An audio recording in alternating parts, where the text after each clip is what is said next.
자, 이제 부동산 마케팅 부분입니다. 기본서 494, 합격서 150페이지 부분입니다. 부동산 마케팅이라고 되어 있는 부분에서 마케팅이라고 하는 것은 부동산과 부동산업에 대한 태도나 행동을 새롭게 형성하고 유지하고 변경하기 위해서 수행하는 활동을 다 싸잡아서 마케팅이라고 불러요. 부동산 마케팅. 그러니까 부동산업에 대한 일반인들의 인식이 바뀌고 태도가 바뀌는 것은 이러한 이쪽의 마케팅의 또 중요한 하나의 결과일 수도 있는 겁니다. 마케팅이라는 측면이 되게 중요한데, 여러분이 시험에 정리를 해줘야 될 건 부동산 마케팅의 전략 부분입니다. 부동산 마케팅의 전략은 시장 점유 마케팅, 고객 점유 마케팅, 관계 마케팅의 순서로 발전해 왔어요. 시장 점유 마케팅은 누구 위주의 마케팅이냐면 공급자 위주의 마케팅 혹은 판매자 위주의 마케팅이었습니다. 공급자 위주, 판매자 위주의 마케팅. 고객점 마케팅은 말 그대로 고객, 소비자, 구매자, 고객입니다. 소비자가 구매자고 고객입니다. 그래서 소비자 위주의 마케팅, 구매자 위주의 마케팅입니다. 종래 마케팅이 일회성 마케팅이며 이런 쪽인 측면에 초점을 맞춰왔다는 데 대한 반성으로 등장한 것이 관계 마케팅인데, 소비자와 공급자 또는 구매자와 판매자 간의 또는 고객과 판매자 간의 장기적이고 지속적인 관계 유지를 강조하는 마케팅입니다. 그래서 공급자와 소비자 간의 관계 유지를 강조하는 마케팅이 관계 마케팅입니다. 시장 점유 마케팅은 부동산 공급자가 부동산 시장을 점유하기 위한 전략으로서 STP 전략과 포피 믹스 전략이 있는데요. STP 전략은 시장의 세분화, 표적 시장, 시장 차별화 전략이 있겠습니다. 거기에 시장 세분화, 표적 시장, 시장 차별화의 의미를 잠깐만 말씀드리면 STP 전략에서 시장의 세분화 전략이라 함은, 그리고 표적 시장, 차별화 전략 이렇게 STP인데, 시장 세분화 전략은 사람 따라 시장을 나누는 것입니다. 여기서 사람은 수요자라고 해도 괜찮고 소비자라고 해도 되고 고객이라고 해도 됩니다. 그래서 수요자 집단, 고객 집단을 인구 경제학적 특성에 따라서 세분하고, 이렇게 사람 따라서 세분합니다. 사람을 따라서 나눕니다. 그리고 그 세분된 시장을 대상으로 상품의 판매 지향점을 분명히 하려는 전략입니다. 그래서 부동산 시장에서 마케팅 활동을 수행하기 위하여 수요자가 구매자입니다. 소비자입니다. 고객입니다. 고객 집단을 세분하는 게 시장의 세분화입니다. 영화를 제작하는 사람이 영화를 좋아하는 사람 그룹으로 시장을 나누는 겁니다. 어떤 사람은 멜로 영화 좋아하고, 어떤 사람은 액션 영화 좋아하고, 어떤 사람은 공포 영화 좋아하고, 어떤 사람은 SF를 좋아하고, 뭐 이런 식으로 해서 영화 시장을 구분했다면 시장의 세분화입니다. 표적 시장입니다. 표적 시장은 그렇게 세분화된 수요자 집단에서 경쟁 상황과 자신의 능력을 고려해서 가장 자신 있는 수요자 집단을 찾아내는 겁니다. 타겟을 정하는 거죠. 세분화된 시장 중에서 부동산 기업이 표적으로 삼아 부동산 마케팅을 수행하는 시장, 그래서 그 수요자 집단 중에서 타겟을 고르는 겁니다. 목표 혹은 표적. 근데 SF 영화를 만들겠다 혹은 액션 영화를 만들겠다, 이렇게 표적을 정했습니다. 근데 액션 영화를 만드는 영화 제작자 중에서 제작자가 되게 많습니다. 동일한 표적 시장을 갖는 다양한 공급 경쟁자들 사이에서 자신의 상품을 어디다 위치시킬 것인가를 정하는 겁니다. 어떻게 다른 제작자와 다르게 만들 것인가, 내 상품을. 그게 차별화입니다. 그래서 아파트 브랜드를 고급스러운 이미지로 고객 인식 속에 각인시키도록 하는 것. 똑같은 아파트를 제작하고 공급하는 업체들이 많이 있는데 우리 아파트는 고급 아파트다, 이런 이미지를 고객의 인식 속에 각인시키도록 하는 것, 그게 차별화 전략입니다. 그래서 STP. 그 다음 나오는 게 포피입니다. 4가지 P. 제품을 좋게 만들어야 됩니다. 일단 제품은 아주 좋은데 그 다음에 가격이 비싸면 안 됩니다. 가격을 좀 저렴하게 해야 되죠. 그래서 저가 정책을 쓴다든가, 아니면 다른 기업을 따라갈 때는 시가 정책을 쓴다든가, 아니면 가격은 마감재를 어떻게 하냐에 따라서 가격을 다르게 하는 차별 정책을 쓴다든가, 이렇게 다양한 정책을 쓸 수 있습니다. 그래서 마케팅과 관련해서 우리 교재의 그 기본서에도 있지만 또 뭐 우리 합격서에도 그런 부분들에 관한 이야기를 해놨습니다. 151페이지 합격서를 보시고요. 기본서도 그 부분 비슷하게 보시면 됩니다만 적응 가격 전략이라는 게 있습니다. 박스 안에 있습니까? 거기에 동일하거나 유사한 제품으로 다양한 수요자들의 구매를 유입하고 구매량을 늘리도록 유도하기 위해서 가격을 다르게 판매하는 겁니다. 가격 전략이거든요. 가격 전략의 일환으로 거기처럼 적응 가격 전략 아니면 경쟁 기업을 따라가는 시가 정책 이런 것들을 우리가 할 수 있습니다. 또는 싸게 더 파는 저가 정책, 오히려 비싸게 파는 고가 정책, 가격 전략입니다. 그 다음 유통입니다. 유통 전략입니다. 그 다음에 판매 촉진, 프로모션입니다. 그래서 여러분은 저렇게 포피, 4가지 P를 여러분이 알아두십시오. 포피의 경우에 제일 첫 번째 제품 전략과 관련해서는 이렇게 아까 말씀드린 것처럼 제품을 좀 색다르게 하는 거죠. 단지 내에 자연 친화적인 실개천을 설치한다든지 거주자 라이프 스타일을 반영한 평면 설계를 한다든지 커뮤니티 시설에 헬스장, 골프 연습장 설치한다든가 아파트 1층에 단독 정원을 설치한다든가 제품 전략입니다. 가격 전략은 말씀드린 것처럼 품질에 비해서 저렴하도록 하고 표적 수요자의 자금 동원 능력을 고려해서 금융과 연계될 수 있도록 구상을 해야 판매가 잘 될 겁니다. 그래서 이 가격 전략의 경우는 아까 제가 말씀드린 것처럼 시가대로 파는 시가 전략이나 적응 가격 전략이라든가 이런 것들이 있겠습니다. 또 저가 전략 혹은 고가 전략. 유통 경로 같은 경우는 유통입니다. 직접 분양 또는 분양 대행사로 효과적으로 이용하는 방안, 그러니까 중개, 부동산 중개업소를 활용하는 방안도 유통 전략에 해당되겠습니다. 판매 촉진 전략, 프로모션입니다. 그래서 대부분의 매체를 통해서 일반 대중에게 전달하는 판촉 활동입니다. 수요자의 관심을 끌기 위한 전략으로서 아파트, 분양, 모델하우스를 방문한 고객을 상대로 해서 경품을 통해서 자동차를 준다든가. 옛날에는 양문형 냉장고 준다고 시험에 나왔거든. 근데 시대의 흐름에 바뀌어서 요새는 자동차 주니까 이렇게 최근에는 자동차를 준다고 나왔어요. 기출침은 그대로 있네요. 기출침은 그대로입니다. 파란색들이 전부 다. 그래서 그런 것들을 여러분 또 알아두시면 좋겠습니다. 그 다음에 고객 점유 마케팅 전략에는 고객입니다. 소비자가 고객입니다. 소비자, 고객의 구매 의사결정 과정의 각 단계에서 소비자 또는 고객과의 심리적인 접점을 마련하고 전달하려는 메시지의 취지와 강약을 조절하는 전략입니다. 아이다 전략과 관련해서는 아이다 순서 아셔야 됩니다. 제일 첫 번째 A가 뭐예요? 어텐션, 주의를 끌고 주목을 끌어야 됩니다. 두 번째 I는 interest, 관심 유발해야 됩니다. 그 다음에 욕망, 촉구하고 그 다음에 행동에 옮기도록 하는 전략입니다. 그 다음에 관계 마케팅에서는 지속적으로 관계를 강조하는 마케팅인데 아이다 전략 가볍게 다시 한번 체킹 좀 할게요. 주의를 끈다라고 하는 것은 어떻게 주의를 끄냐면 신문 광고나 혹시 여러분 옛날에 그 공인중개사 사무소 점포 유리물에 매물 같은 경우 쭉 게재됐던 거 봤어요? 그런 걸 점두 광고라고 합니다. 점두 광고. 그 다음 모델하우스 같은 걸 통해서 주의를 끌고 주목을 끌어야 됩니다. 그 다음에 관심을 유발하죠. 관심을 유발하고 제시 궁금증 해소, 그 다음 디자인, 욕망을 촉구하고 여기에 셀링 포인트라는 게 나옵니다. 셀링 포인트가 뭐냐면 우리말로 판매 소구점 그런데 원래 이게 중개사법에 나오는 겁니다. 중개사법 및 법령 실무에서 나오는데 중개사법 16회 때 시험에 나왔던 내용입니다.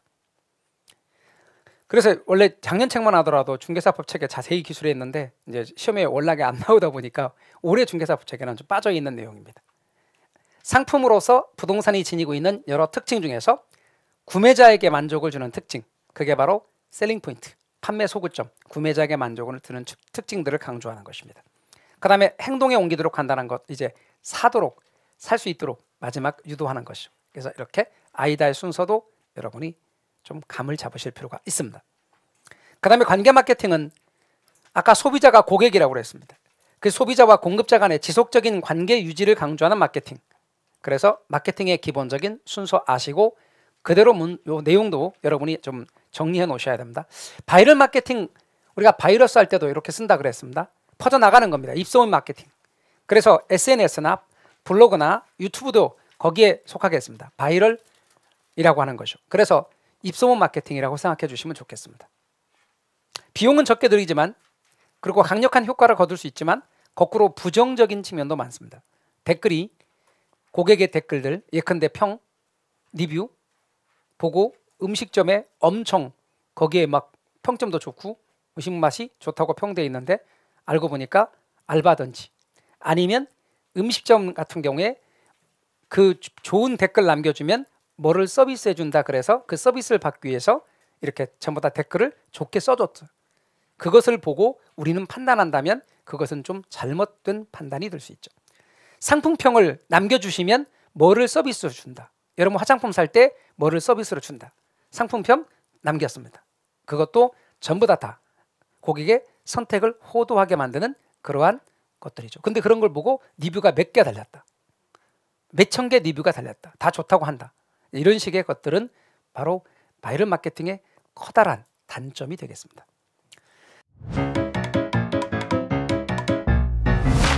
에듀윌 유료 회원만의 특별한 서비스.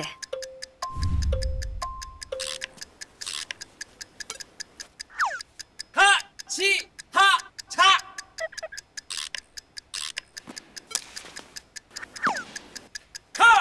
하치하차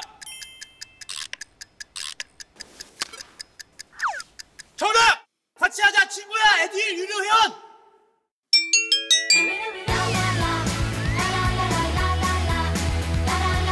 친구 소개하고 현금 받는 혜택. 오직 에듀윌 유료 회원에게만. 에듀윌. 가볼까요? 자, 이렇게 나왔습니다. 틀린 걸 고르래요. 부동산 시장이 공급자 우위에서 수요자 우위의 시장으로 전환이 되면 마케팅의 중요성이 증대되겠죠? 두 번째, STP 전략에서 고객 집단을 사람 따라 나누는 겁니다. 세분화. 그 다음 표적 시장을 선정합니다. 그 다음 세 번째 T가 뭐죠? 아까 포지션이죠. 포지셔닝이라고 해야 됩니다. 그래서 포지셔닝 차별화입니다. 그러므로 2번은 X입니다. 3번에 경쟁사 가격을 따라갈 때 추종할 때는 포피 가운데 가격 전략 가운데 시가대로 할 수 있다고 그랬죠? 시가 정책을 이용할 수 있습니다. 시가 전략 이용한다. 네 번째, 관계 마케팅 전략이란 고객과 공급자 간의 지속적인 관계를 유지하여 마케팅 효과를 도모하려는 전략이고, 다섯 번째, 시장 점유 마케팅 전략이란 부동산 시장을 점유하기 위한 전략으로서 포피하고 STP가 있습니다. 괜찮죠? 그래서 정답은 2번. 그만큼 간단하게 하겠습니다. 자, 아까 말씀드렸던 이제 우리 투자론으로 갈 텐데 보십시오. 비중이 높죠. 아주 높습니다. 그래서 이 정도쯤 비중으로 출제가 전체적으로 되고면요, 꽤 많이 출제가 되어지는 겁니다. 그래서 적게 나오면 6문제에서 8문제까지 꾸준히 나옵니다. 8문제가량도 꾸준히 나옵니다. 그래서 여러분께서는 6문제에서 적게 나올 때 6문제예요. 보통 8문제까지 나옵니다. 그리고 여기서 계산 문제도 많이 나옵니다. 그래서 차근차근 정리를 잘 해놓으셔야 돼요. 갈까요? 우리 기본서 페이지를 다시 돌리십시오. 282페이지 합격서 96페이지로 돌아오세요.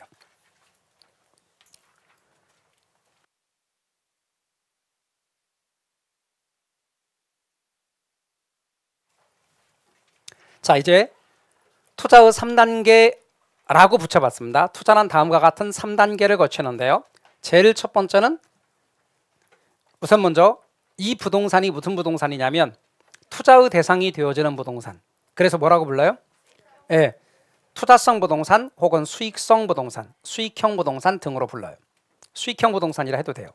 그래서 투자의 대상이 되어지는 부동산입니다. 투자성 부동산, 수익성 부동산 이렇게 말합니다. 요걸 취득했대요. 샀대요. 취득. 그 다음 굴린대요. 운용. 운용이라고도 하고 운영이라고도 해요. 그 다음에 판대요. 처분. 이렇게 투자는 3단계를 거쳐요. 사고, 굴리고, 팔고. 사고, 굴리고, 팔고 이렇게 취득, 운용, 처분의 단계입니다. 근데 중요한 건 여러분이 잊지 말 건 투자론을 이야기할 때 아직 안 산 거예요. 이때 산다면 하고 시작하는 거예요. 그러니까 언제나 여기서부터 여기까지는 보유기간은 보유기간인데 실제 보유기간이 아니라 예상 보유기간이에요. 예상 보유기간이에요. 아직 안 샀어요. 산다면 하고 전제 안 한 거예요. 그러면 만약에 부동산이 저게 1억이라면 저 부동산이 1억이라면 부동산 가치가 1억인 거예요. 부동산 가치라고 해도 좋고 부동산 가격이라고 해도 좋아요. 저게 1억인 거예요. 그러면 저기다 투자하려면 얼마 있어야 돼요? 1억 있어야죠. 그래서 여기다 총 투자하는 금액도 1억이에요. 그래서 여러분 언제나 부동산 가치와 총투자액은 등호가 성립해요. 이때 오해하지 말아야 될 것은 투자론에서 부동산 가치와 총투자액은 항상 같다, 항상 등호가 성립한다, 이 말의 경우를 오해하지 말아야 될 게 이렇게 물어보는 분이 있어요. 그럼 부동산 가치란 단어와 총투자액이란 단어는 원래 같은 뜻인가요? 그런 뜻 아니고 그 등호가 성립한다고. 얘가 2억이면 얘도 2억 있어야 되고, 얘가 3억이면 얘도 3억 있어야 된다는 뜻이에요. 그래야 투자한다는 뜻이에요. 그런 의미에서 부동산 가치는 언제나 총투자액과 같다. 제발 이해가 되셨죠? 그런데 저 총투자액 1억 원을 전액 내 돈으로만 할 수도 있지만 4천만 원은 내 돈으로 하고 6천만 원을 빌릴 수도 있죠. 반대로 할 수도 있고. 그러니까 투자하는 돈 중에서 내 돈을 뭐라고 말하냐면 있어 보이게 표현한 말이 지분 투자액이에요. 저게 내 돈이에요. 자기 자본이라고 말해요.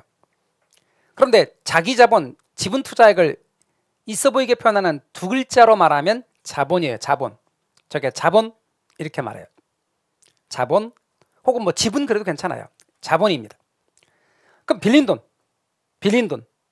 내 돈 4천만 원이 있다면 빌린 돈 6천만 원. 빌린 돈 6천만 원을 저당 투자액이라고 해요. 저당 투자액이라고 해요.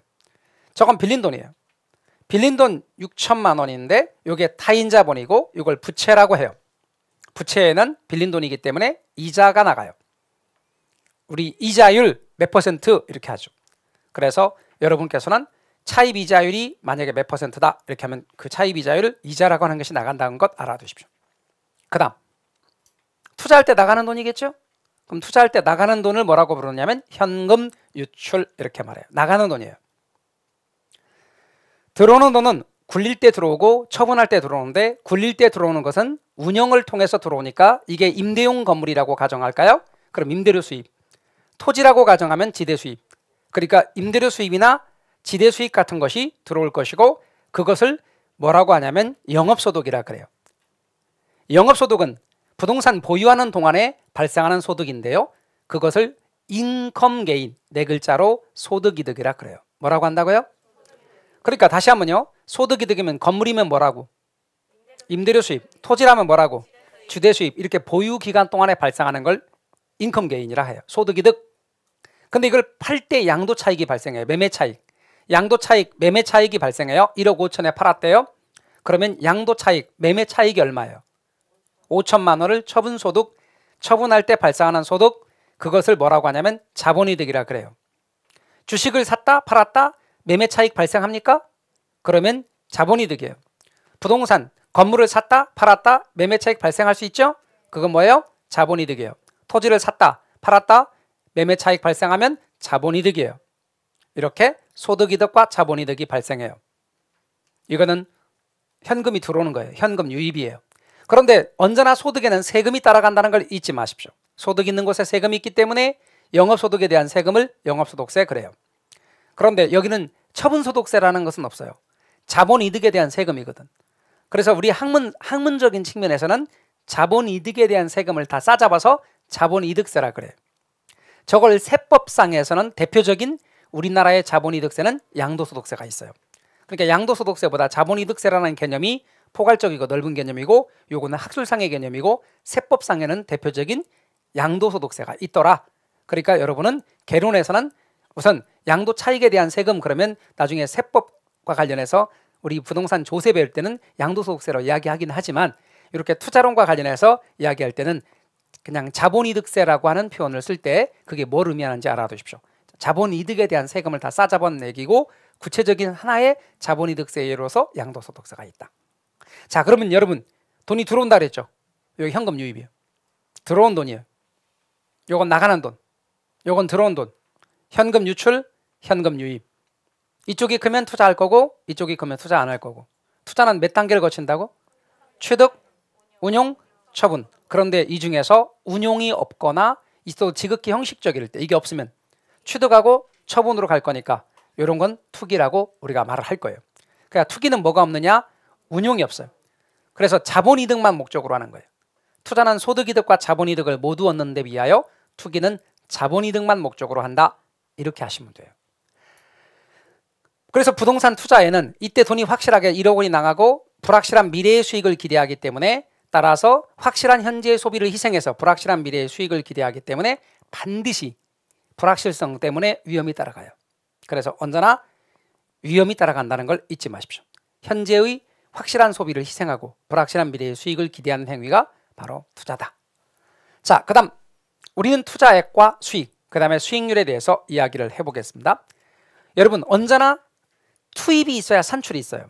인풋, 투입과 아웃풋, 산출이 있는 거예요. 들어가는 거 없이 나올 수 없어요. 반드시 들어가는 게 있고 나오는 게 있어요.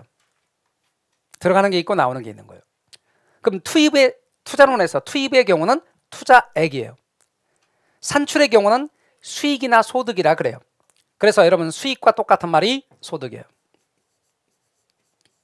뭐의 결과로 나온다? 투자의 결과로 나오는 거예요. 투자액이 있어야만 수익이 있는 거예요. 투자액 없이 수익은 없어요. 반드시 들어가야 나오는 거예요. 그러면 여러분, 두 가지가 다 중요해요. 투자론에서 투입도 중요하고 산출도 중요하고, 다시 말하면 투자액도 중요하고 수익도 중요한데 투자론에서는 뭐가 더 중요해? 수익이 중요하지. 여러분은 돈 나가는 게 더 중요해? 그게 항상 거기에 초점을 맞춰요? 아니잖아. 수익이 중요하잖아. 이것 때문에 우리가 투자를 하는 거잖아. 그러니까 얘를 분자해서 얘를 분모에 쓰고, 얘를 분모, 얘를 분자, 그리고 거기다가 곱하기 100을 하면 율이 돼. 그리고 분자 값의 명칭을 따라 읽어. 자, 이게 분자라고 그랬어요? 분모라고 그랬어요? 분자. 거기다 율 붙여봐요. 수익률이라 그러는 거예요. 자, 그럼 수익률은 뭐냐? 분자가 수익이야. 그리고 분모는 투자액이고, 그걸 수익률 그러는 거예요. 그래서 여러분, 투자액 가운데서 총투자액이라는 게 있어요. 제가 아까 총투자액 얘기했잖아요. 뭐 더하기 뭐가 총투자액이지? 지분투자액과 저당투자액을 다 합한 돈. 물론 전액 자기 자본으로 투자하면 그때는 총투자액이 지분투자액과 같겠지. 근데 총투자액의 결과로 나오는 소득이 있어요. 아까 제가 운영 단계 때 나오는 소득을 네 글자로 뭐라고 그랬죠? 운영 단계 때 발생하는 거, 임대료 수입이나 지대 수입을 뭐라고 그랬죠? 아니, 그거를 뭐라고 그랬어요? 소득이득. 부동산 처분할 때 발생하는 매매 차익을 뭐라고 불렀죠? 자본이득. 이 소득이득과 자본이득을 합친 것을 뭐라고 부르냐면 총자본 수익이라 그래요. 뭐라고 한다고요? 총자본 수익이라 그래요. 그러니까 이쪽에 총투자액이면 이쪽에 소득은 총자본 수익이 나오는 거예요.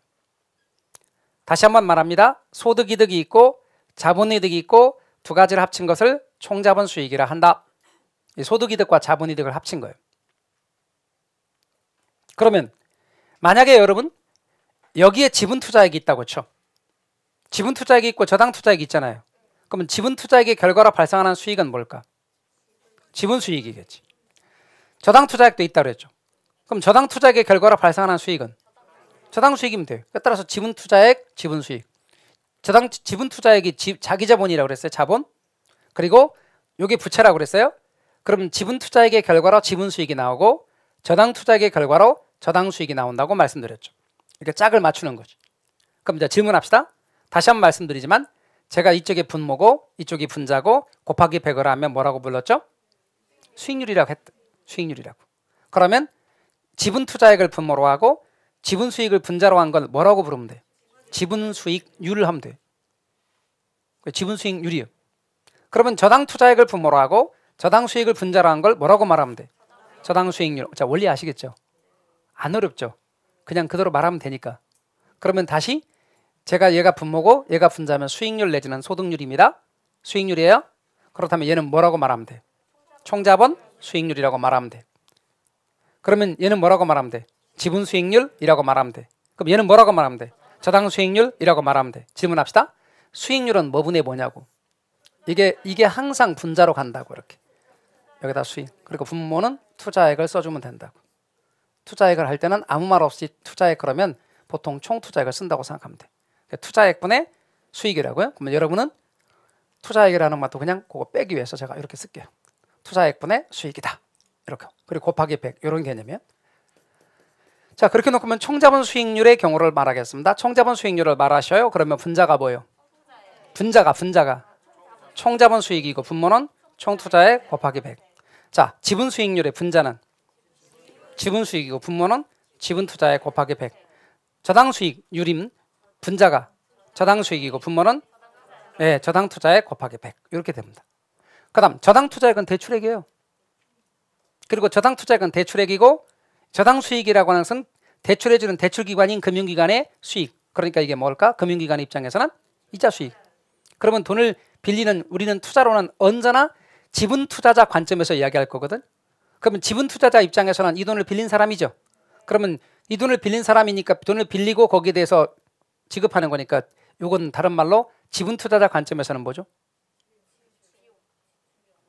그러니까 은행 입장에서는 돈을 빌려주고 받는 게 이자 수익이야. 그럼 돈을 빌린 사람 입장에서는 돈 빌려서 투자하는 사람 입장에서는 줘야 되는 게 뭐냐고? 이자 비용해도 됐고 이자 지급액이야. 그게 이자 비용이고 이자 지급액이라고. 이게 이자 지급액이야. 제 말 이해가 되셨죠? 좋아요. 그렇다면 이제 부동산 투자자를 제가 구분해 보겠습니다. 지분 투자자가 있고 저당 투자자가 있다는 거지. 지분 투자자는 뭐냐면 자꾸 메모하지 마시고 개념을 이해하려고 노력하셔야 돼. 메모를 하시려고 자꾸 집중하시다 보면 그게 뭔지 몰라. 다 외우려고만 접근한다고요? 지분 투자자는 그냥 우리가 말하는 투자자, 일반적인 투자자를 말해요. 그러니까 자기 돈 있으면 자기 돈 전액을 투자하거나 자기 돈 없으면 자기 돈하고 은행 돈 빌려가지고 투자하거나 그런 투자자를 지분 투자자라고 말해. 보통 일반 투자자. 그럼 저당 투자자는 지분 투자한테 돈 빌려준 사람. 말하자면 대출기관, 금융기관을 가리키는 거예요. 그래서 부동산 투자의 의사결정에 가장 중요한 주체가 지분 투자자고 저당 투자자는 시험에 중요하지 않아요. 투자론에서 중요한 역할을 하지 않아도 그냥 지분 투자자에게 돈 빌려주는 대출기관이야. 그래서 여러분 은행과 같은 대출기관이라고. 그럼 투자론은 누구 입장에서 항상 얘기한다고? 지분 투자자 입장에서 이야기한다고. 그러니까 용어가 이렇단 말이에요. 요거를 저당 수익이라고 말하면 요거는 저당 투자자 입장에서 부르는 말이에요. 그러면 지분 투자자 입장에서 부르는 말로 바꿔봐요. 이게 뭐라고요?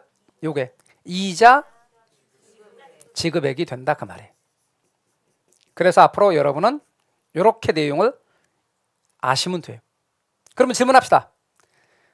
총자본 수익은 아까 소득이득 플러스 자본이득 이렇게 말하기도 했어요. 그런데 총자본 수익은 뭐 더하기 뭐로 바꿔도 된다. 지분 수익 더하기 저당 수익으로 바꿔도 된다. 저당 수익을 지분 투자자 관점에서 뭐라고 불렀어요? 이자 지급액. 다시 한번 합시다. 총자본 수익은 뭐 더하기 뭐로 해도 된다. 지분 수익 더하기 자꾸 말을 못 알아들어 왜? 누구 관점에서 하자고? 지분 투자자 관점에서 하자고. 그러니까 총자본 수익은 뭐 더하기 뭐로 해도 된다. 지분 수익 더하기 이자 지급액 이렇게 해도 된다. 그러면 다시 바꾸겠습니다. 그러면 결국은 지분 수익은 이꼴 총자본 수익에서 뭐 뺀 거예요? 이자 지급액 뺀 거지. 천천히 다시 총자본 수익에서 이자 지급액 빼면 지분 수익이지. 뭔 말인지 아셨죠? 그렇게 내용을 이해하셔야 된다니까. 결혼은 되게 잘하잖아. 그런 얘기를 한 개도 모르겠대. 지금 말한 얘기 이렇게 대답 잘하는 거를 물어보잖아요. 한 개도 모르겠어요. 그런다니까. 잘하시잖아. 엄청 잘하네. 잘하잖아요. 그러니까 여러분 투자와 관련해서 기본적인 원리를 잘 하시는 거예요. 근데 제가 요 화면 한 두세 개 더 넘긴 다음에 물어봐도 기억해야 돼요. 아셨죠?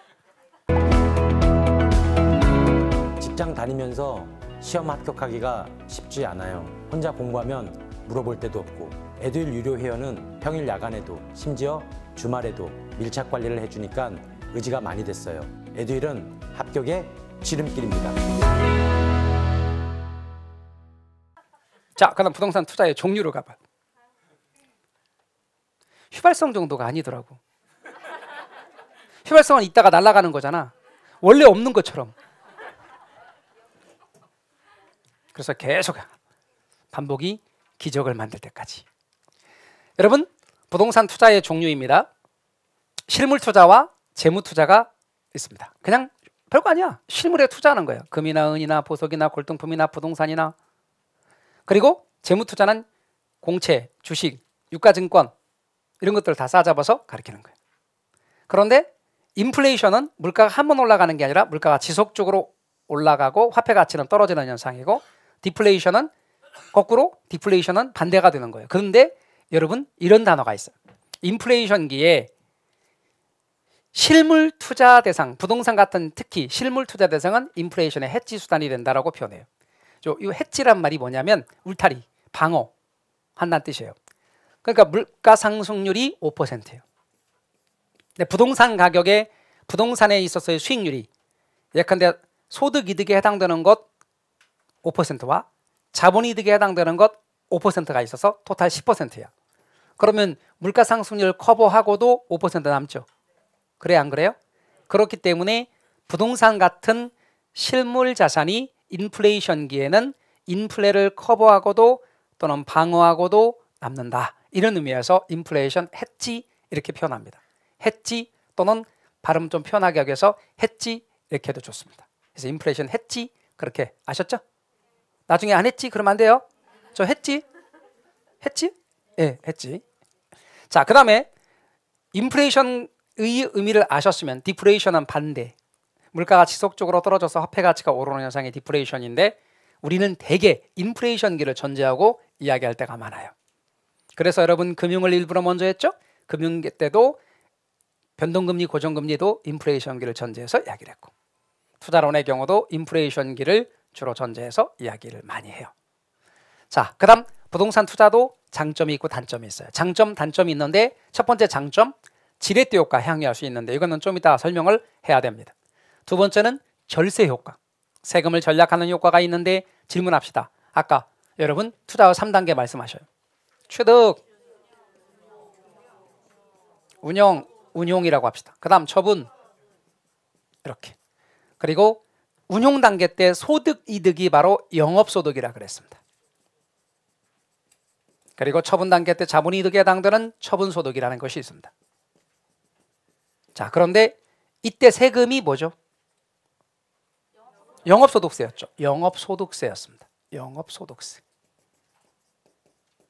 이때 세금은 자본이득세 그랬습니다. 근데 이 영업소득세 부분에서요, 세금을 감면해 주는 부분이 있어. 어떤 부분이냐면 이거 살 때, 요거 살 때 내 돈 4천 빌린 돈 6천으로 샀다. 그럼 빌린 돈 6천이죠. 거기에 6천에 대해서 뭐가 나간다고? 이자가 나가는데 그 이자 부분을 여기서 감면해 줘. 비용 처리할 수 있어.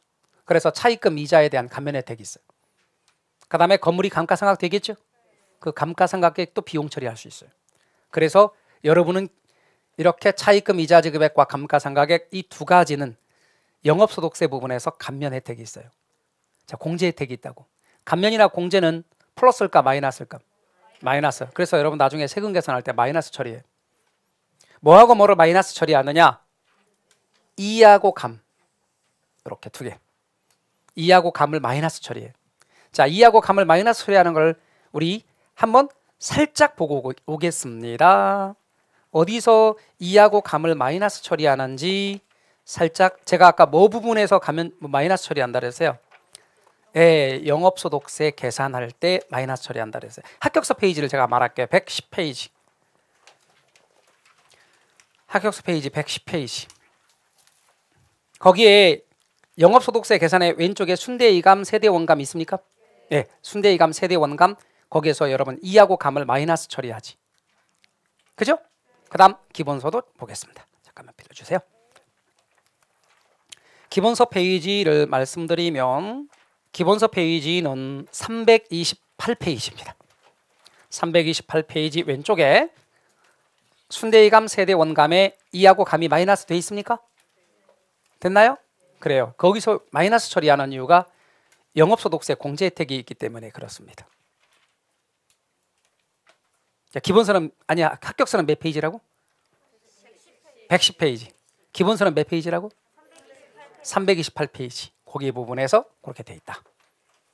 됐나요? 그 다음 구매력 보호 효과가 있어요. 인플레이션기에 아까 제가 뭐라고 말씀드렸냐면 인플레이션기에 부동산 같은 것을 투자하면 물가 상승률보다 부동산에서 가격 올라가거나 수익 올라가는 부분이 더 커서 구매력을 보호하는 효과가 있어. 부동산으로 가지면. 다시 말하면 봐봐요 여러분. 10,000원 가지고 물건을 10개 살 수 있었어. 근데 하나에 1,000원씩이었기 때문에 근데 2,000원으로 올라가면 10,000원 가지고 5개밖에 못 사거든. 구매력이 떨어지는 거예요. 인플레이션기에. 근데 처음부터 물건으로 10개 가지고 있어봐. 구매력이 보호되지. 그런 측면에서 부동산은 인플레를 막아주고 인플레에 방어해주는 역할, 인플레에 대해서 울타리 역할을 해준다. 그게 뭐라고 그랬지 아까? 인플레이션 해지. 이렇게 했지, 안 했지 그러지 말고 했지. 이것도 읽을 때 발음이 좀 그러면 했지 해도 좋아요. 그래서 인플레이션 했지 이렇게 여러분이 알아두시면 좋겠습니다. 자, 그 다음에 네 번째는 소득이득과 자본이득 둘 다를 향유할 수 있어요. 투기는 자본이득만 얻을 수 있어요. 근데 투자는 소득이득과 자본이득을 다 얻을 수 있는데 제가 소득이득은 보유기간 동안에 발생하는 임대료 수입이나 지대 수익 같은 걸 말한다 그랬고 자본이득은 부동산 처분할 때 매매 차익으로서 예컨대 주식 매매 차익이나 아니면 건물의 매매 차익이나 토지의 매매 차익 같은 것 이걸 우리는 자본이득이라고 불렀어요. 단점은 좀 이따 보겠지만 제가 지렛대 효과 설명할 때 금융위험도 같이 이야기하겠습니다. 여러분 내 돈만 갖고 투자하기보다는 부채를 사용하여 투자하면 똑같은 돈이라도 똑같은 1억을 투자했더라도 전액을 내 돈으로만 투자했을 때와 내 돈 4천 빌린 돈 6천으로 투자할 때 비교해보면 돈을 빌려서 투자할 때 수익률이 더 높아지는 경향이 있습니다. 지렛대 효과거든요. 그런 장점이 있긴 하지만 우리는 그런 높은 지렛대 효과를 예상하면서 돈을 빌려서 투자했는데 경기가 안 좋아지고 금리가 높아지게 되면 높은 금리를 감당하지 못합니다. 얻은 수익 가지고. 그래서 이자를 지급하지 못하고 파산할 가능성이 있습니다. 그걸 금융위험부담이라고 합니다. 최근처럼 경기가 어려워지면서 금리는 아주 높아지면 경기가 어려워졌기 때문에 부동산에서 수익은 적은데 높은 금리를 감당하지 못하면 결국 파산해버리죠. 그걸 금융위험이라고 말합니다. 아울러 돈으로 바꾸기가 어렵습니다. 돈으로 바꾸기 어렵단 말은 부동산이 현금화하기가 어려워요. 경기가 어려울 때 다시 말하면 디플레이션기일수록 경기가 어려워질수록 돈으로 바꾸기가 어려워집니다. 사람들이 부동산을 안 사려고 하면 돈으로 바꾸기가 어려워요. 환금성이 낮다. 아까 제가 화면 한 2개 정도 넘기면 기억해 달라고 했던 이야기 합시다. 자, 총자본 수익률입니다. 그럼 질문합시다. 분자가 뭐예요? 분자가 총자본 수익, 분모는 총투자액. 그렇게 딱 연상하셔야 돼요. 에이, 공식 안 떠올라요. 그러면 안 돼. 그러니까 여러분 외우신 분들은 공식 안 떠올라요. 근데 제 말을 이해하신 분은 이게 분자야. 항상. 그리고 총투자액이니까 총자본 수익이니까 투자액은 짝이 총투자액일 수밖에 없어. 총이니까. 왜? 총투자액, 지분투자액, 저당투자액 중에서 나오는 게 이건데. 그리고 저당투자액이 나오는 일은 거의 없거든. 그러면 총투자액 아니면 지분투자액인데. 그 다음 제가 아까 총자본 수익은 2개를 더해도 된다 그랬어요. 소득이득과 자본이득을 더해도 된다 그랬죠. 그러니까 소득이득과 자본이득을 이렇게 더할 수 있어요. 곱하기 100. 그런데 이렇게 하면 이게 뭐냐 말이지. 소득이득률이에요. 이게 이렇게 하면 자본이득률이야.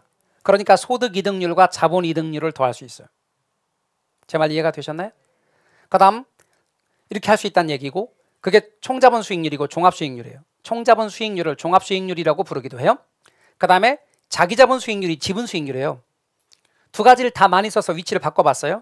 지분수익률도 많이 쓰고 자기자본 수익률도 많이 쓰는데 자 그러면 자기자본 수익률, 지분수익률 그럼 분자가 뭐예요? 지분수익, 자기자본, 지분수익. 자기자본 수익이 지분수익이에요. 그럼 분자야 지분수익. 분모는 지분투자액 이렇게 가는 거지. 곱하기 100이에요. 그런데 제가 지분수익은 총자본 수익에서 뭘 뺀 거라 그랬죠? 이자 지급액을 분자에 뺀 거라고 분자에. 그리고 분모는 지분투자액이라고 이렇게. 곱하기 100.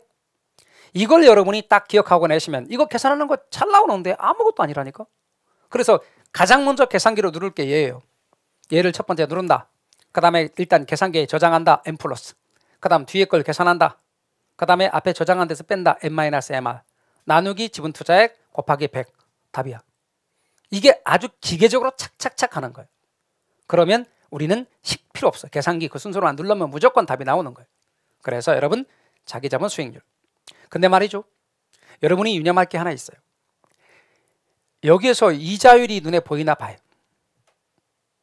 이자율이 여기 관계가 있겠어 없겠어? 위에 건. 이자율하고 관계가 있겠어 없겠어? 전혀 없어. 이 식에서 이자율이 어딨냐고. 없잖아. 이자하고 아무 관계 없는 거야. 그러면 이자율의 변화, 차입 이자율의 변화는 총자본 수익률에 영향을 미친다 안 미친다? 안 미쳐. 근데 여기는 이자율하고 관계가 있겠어 없겠어? 있어. 그러니까 이자율의 변화는 자기자본 수익률, 지분 수익률에 영향을 미친다 안 미친다? 미친다. 이렇게 탁탁 알아야 돼. 우기면 안 돼. 난 미칠 것 같은데요. 이거 미칠 것 같은데요. 왜 미칠 것 같은데요? 그냥 미칠 것 같은데요. 그럼 나도 미칠 것 같아. 식을 보라고. 이자하고 아무 관계 없어. 제 말 이해가 되십니까? 그러니까 어떤 분은 말하기를 이게 지분 수익하고 이자 지급액의 합이니까 이자하고 관련이 있지 않나요? 아니라니까. 그런 뜻이 아니라니까. 이 총자본 수익이 먼저 나오는 거라니까. 거기서 이자 지급액을 빼야 지분 수익이 나오는 거라고. 더하기 상으로는 이자 지급액, 지분 수익과 이자 지급액의 합이지만 제 말 이해가 되십니까? 그러나 계산상에서는 총자본 수익이 나오고 거기서 이자를 뺀 게 지분 수익이지 순서상 그렇다고. 이자를 더해가지고 지분 수익에다가 아까 지분 수익에다가 이자를 더하면 총자본 수익이니까 이자하고 관련이 있는 거 아닌가요? 그러면 안 돼요. 제 말 이해가 되시나요? 그래서 이자하고 관련이 없어. 이자율하고. 그 다음에 내 돈분의 빌린 돈, 그걸 부채비율이라고 뒤에서 배울 거예요. 여러분 부채비율이 증가한다, 감소한다. 그러면 자기 자본하고 타인 자본 관련이 없어. 자기 자본에 보세요 여러분. 총 투자액 1억. 그런데 그중에 내 돈 5천 빌린 돈 5천. 그래도 1억. 내 돈 4천 빌린 돈 6천. 그래도 1억. 자 봐요. 내 돈 5천 빌린 돈 5천. 이럴 때와 내 돈 4천 빌린 돈 6천. 이럴 때 부채비율이 다른 거야. 그렇겠죠? 자기 자본분의 타인 자본이 부채비율이거든. 그런데 총 투자액은 변함이 없잖아. 그러니까 부채비율이 변해도 여긴 변함이 없어. 근데 내 돈 4천일 땐 여기가 4천 들어가. 내 돈 4천 빌린 돈 6천일 때는. 내 돈 5천 빌린 돈 5천일 땐 여기가 5천 들어가. 그러니까 부채비율하고 관련이 있어. 이 말이란 얘기지 제 말은. 차입 이자율이나 부채비율의 변화는 총자본 수익률에 아무런 변화를 가져오지 않아요. 근데 이걸 외우시면 안 된다고. 외우면 무슨 생각이 들어? 나는 영향을 줄 것 같은데요. 왜 영향을 줄 것 같아요? 아니 느낌이 그래요. 그러면 안 돼요. 아셨죠? 아 영향 안 줘. 근데 얘는 차입 이자율이나 부채비율의 영향을 받아. 이자율이 바뀌어도 얘가 바뀌어. 부채비율이 바뀌면 얘가 바뀌어. 얘는 이자율이 바뀌어도 영향 안 줘. 부채비율이 바뀌어도 영향 안 줘. 제 말 이해가 되셨죠? 다시 한번 말씀드립니다. 요거는 지분 수익 더하기 이자 지급액이니까 이자하고 관련이 있을 것 같은데 그러면 안 돼요. 뭔 말인지 아셨어요? 왜냐하면 총자본 수익이 먼저 나오고 거기서 이자를 빼면 지분 수익이 나오는 순서로 계산이 되는 거지. 이자가 먼저 계산되는 게 아니란 말이에요. 제 말 이해가 되셨습니까? 그러니까 여기서 이자를 빼면 지분 수익이 나오는 거예요. 총자본 수익은 아무런 이자와 관련이 없어요. 잊지 마세요. 그래서 이자율의 변화는 영향을 안 미친다. 자기 자본과 타인 자본하고도 관련이 없다. 부채비율하고 관련이 없다. 그 다음에 여러분 저당 수익률은 일종의 은행이 가져가는 이자 수익률이라고 친다면 당연히 저당 투자액분의 저당 수익이라 그랬죠? 곱하기 100. 그러면 여러분 잘 봐봐요. 우리가 이렇게 생각하기 쉬워. 아까 이거는 할까 말까 막 되게 망설이는데 원래 안 하려고 그랬거든. 근데 한번 좀만 해보면 이게 문제풀이반 때 제가 할게요. 못 알아들어도 넘어가세요. 아셨죠? 자 무슨 얘기냐면 제가 아까 소득이득률하고 자본이득률을 더하면 총자본 수익률이라고 그랬죠. 그러면 이렇게 생각할 수도 있잖아요. 지분 수익률하고 저당 수익률을 더하면 총자본 수익률이 될까? 아니야. 그건 아니야. 왜 아니냐면 분모가 달라. 이처럼 분모가 똑같이 총투자액이면 여기가 총투자액이면 총투자액이고 여기도 총투자액이면 그러면 두 개를 더하면 총자본 수익률이 돼. 근데 보면 잘 알겠지만 분모는 얘는 지분 투자액이고 얘는 저당 투자액이거든. 그러니까 이 두 개를 더한다고 해서 총자본 수익률이 되는 게 아니야. 지분 수익률이 10%고 저당 수익률이 10%면 두 개 더해서 총자본 수익률이 20% 같지만 안 그렇다고. 근데 여러분 제가 아까 소득이득률은 요 분모가 총투자액분의 소득이득, 자본이득률은 총투자액분의 자본이득. 그러니까 두 개를 더하면 총자본 수익률이 맞아. 그러나 자기자본 수익률, 지분 수익률은 분모가 총투자액이 아니라 지분 투자액이고 저당 수익률은 분모가 저당 투자액의 총투자액이 아니라 그러니까 이 둘을 더한다고 총자본 수익률이 되는 건 아니야. 자, 여기까지 말했고요. 요 방금 말한 얘기는 못 알아듣겠어? 그러면 제가 문제 풀이 때 또 할 테니까 넘어가도 돼. 일부러 안 써놨어. 이만큼만. 아셨죠? 자, 그렇게 개념 이해하셔요. 자, 그러면 이제 이런 개념을 가지고 저는 지렛대 효과에 대해서 이제부터 이야기를 할 거예요. 차근차근 방금 했던 얘기 또 반복하면서 할게요. 우리 쉬었다가 계속해 나가죠.